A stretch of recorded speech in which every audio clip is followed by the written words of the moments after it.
अध्याय 16 दैवासुर संपद विभाग योग।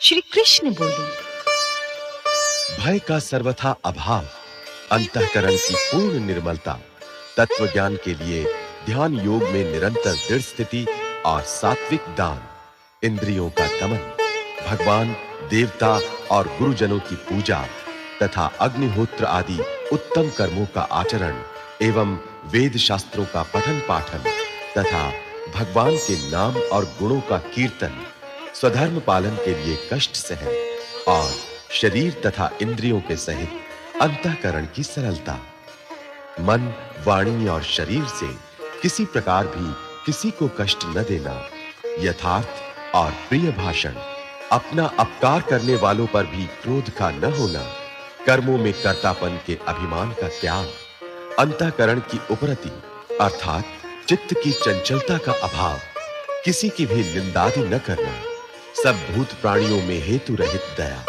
इंद्रियों का विषयों के साथ संयोग होने पर भी उनमें आसक्ति का न होना, कोमलता, लोक और शास्त्र से विरुद्ध आचरण में लज्जा और व्यर्थ चेष्टाओं का अभाव, तेज, क्षमा, धैर्य, बाहर की शुद्धि एवं किसी में भी शत्रु भाव का न होना और अपने में पूज्यता के अभिमान का अभाव, ये सब तो हे अर्जुन दैवी संपदा को लेकर उत्पन्न हुए पुरुष के लक्षण हैं।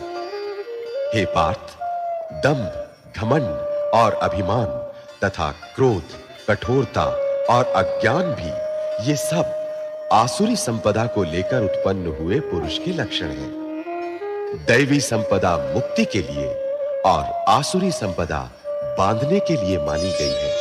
इसलिए हे अर्जुन, तू शोक मत कर, क्योंकि तू दैवी संपदा को लेकर उत्पन्न हुआ है।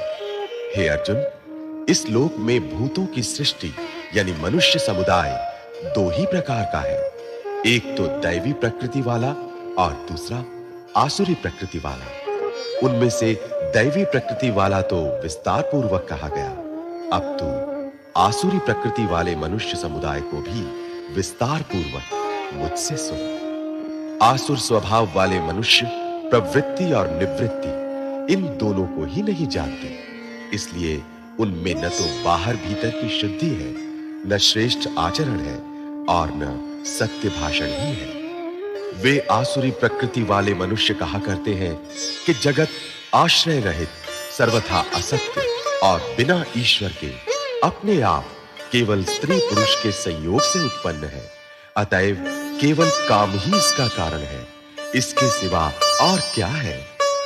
इस मिथ्या ज्ञान को अवलंबन करके जिनका स्वभाव नष्ट हो गया है तथा जिनकी बुद्धि मंद है, वे सबका अपकार करने वाले क्रूर कर्मी मनुष्य केवल जगत के नाश के लिए ही समर्थ होते हैं।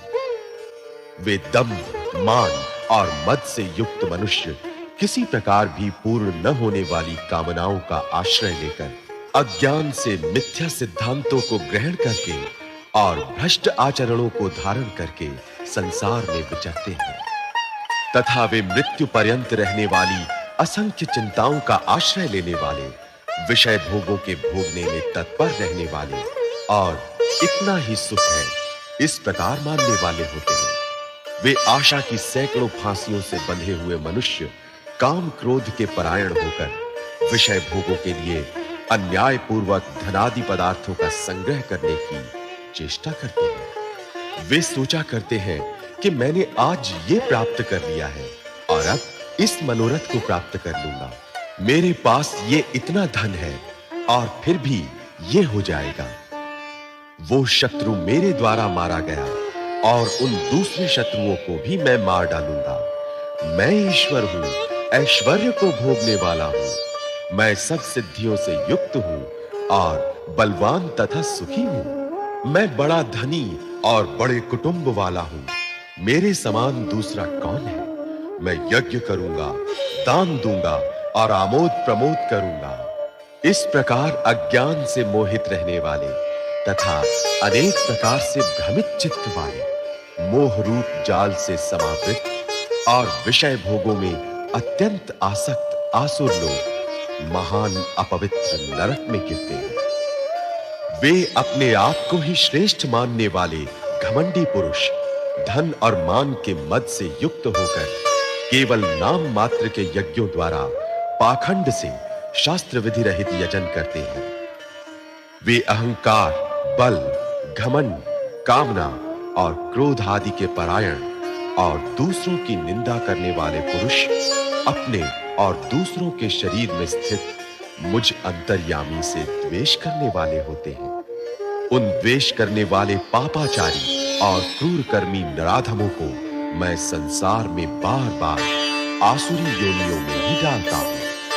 हे अर्जुन, वे मूढ़ मुझको न प्राप्त होकर ही जन्म जन्म में आसुरी योनि को प्राप्त होते हैं, फिर उससे भी अति नीच गति को ही प्राप्त होते हैं, अर्थात घोर नरकों में पड़ते हैं। काम, क्रोध तथा लोभ ये 3 प्रकार के नरक के द्वार आत्मा का नाश करने वाले अर्थात उसको अधोगति में ले जाने वाले हैं। अतएव इन तीनों को त्याग देना चाहिए।